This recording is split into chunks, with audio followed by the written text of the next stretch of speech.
Hello everyone, my name is Harshit. I'm a product manager with 10 years of experience, and I'm creating this course for the people who wants to be product managers who are in the initial state of product management.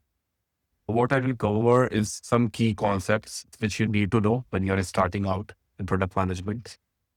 So let's start with what exactly is product management today, and then we will slowly deep dive over time. What is product management? Just think about a scenario. You want to book a cab using Uber, and then you see that there are buttons on the app. Then you see that there is a particular design. Then you see that there are features like you tap the pin, you watch the little car drive towards you on the map, right? Someone has to think about it, then decide this needs to be built, then decide how it will look like, how it will work. And that particular person is a product manager. So, for example, you need to call the driver and ask where is he instead of showing it on the map. But someone decided that you need to show it on your mobile device so that it can be make user journey much more easy. So that particular person is a product manager. They decide what needs to be built. They also decide what needs to be deprioritized. What I mean by deprioritize is mostly in all the corporates, there are a number of requirements coming from different departments. And at a particular point of time in a particular month, only certain amount of resources are allocated to a product team. And they need to decide in that allocated time which particular feature they need to build. So they deprioritize the features and they build a particular feature. So that is what product managers do. Now, there is one classical definition from Marty Cagan. Marty Cagan is a writer of Inspired. It's one of the most famous books, which is like very important for most of the product managers. A PM's whole job is to find a product. That's three things: valuable, usable, and feasible. Valuable means people actually want it, they will pay for it. Usable means they can actually figure out how to use it without studying a manual. Feasible means that the engineering can build it. So, for example, I have taken Uber here. So, Uber uses technology which already exists. So, for example, GPS, Google Maps, mobile payments, they already exist. The engineering team use these technologies to build the app. Right? Usability is it is very easy for anyone to open the app, tap, pay, automatically done, get a card, take a ride. It's very easy. People do not need to spend a lot of time in understanding how the app works. It is very simple to use.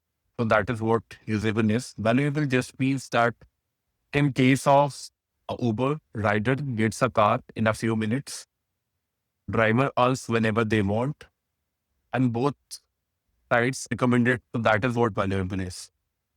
Now here I have given an example of what PM does on day-to-day basis. I will just give you a brief by taking an example of a product manager working in an e-commerce company.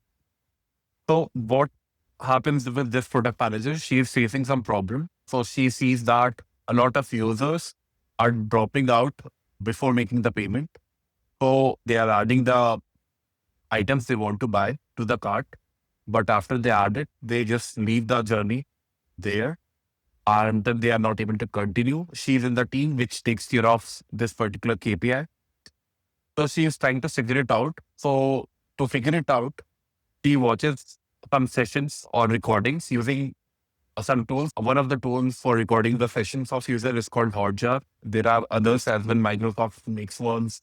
Mixpanel also you can do that. She watches the recordings. She notices something.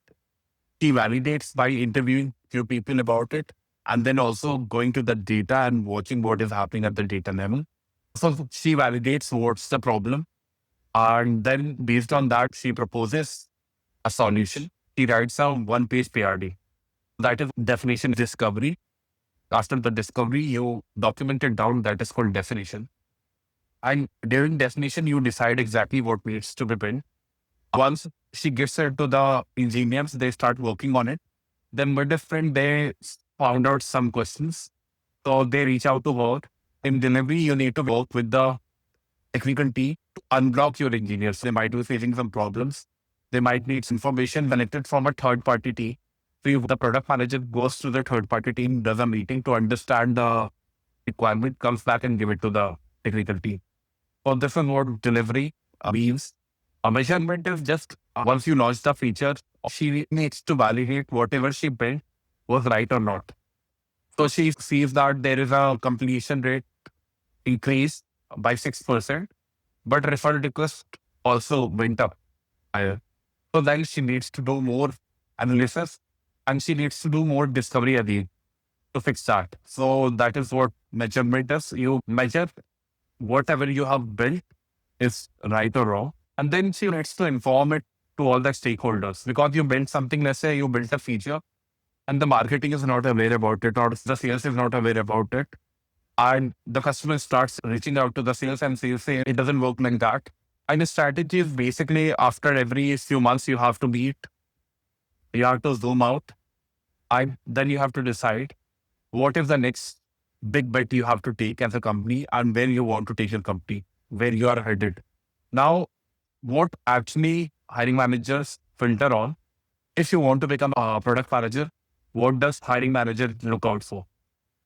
So first thing is product sense. Product sense basically means that you have an opinion about good or bad product. After looking at a product, you can say that these are some of the issues I see in this particular product. Execution is basically getting things done. You are just given a goal and you have to figure out how you need to get it done. Analytical rigor is using data to figure out insights hidden in that data.